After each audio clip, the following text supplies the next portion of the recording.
Good morning mga kabuhay. Kahapon nga ay birthday ng aking nanay, kaya kami ay nagdesisyong magpunta ng SM Taytay para bumili ng cake at bilog na tinapay. Kaya ano pa ang inyong inaantay? Samahan nyo kaming maglakbay.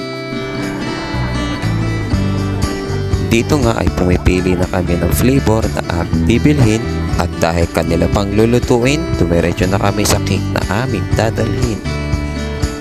Dito nga ay namimili na kami ng flavor na aming gugustuhin, at amin na itong nabayaran at amin na rin kukunin. Nagandahan pala kami sa disenyong ito na amin na pagpilian. Amin na itong bibit-bitin para lumisan. Pagkatapos ng ilang minutong pag-aantay sa bilog na tinapay, amin na itong kukunin para tuluyan ng magbabay. Dito na nagtatapos ang maiksing kwento. God bless.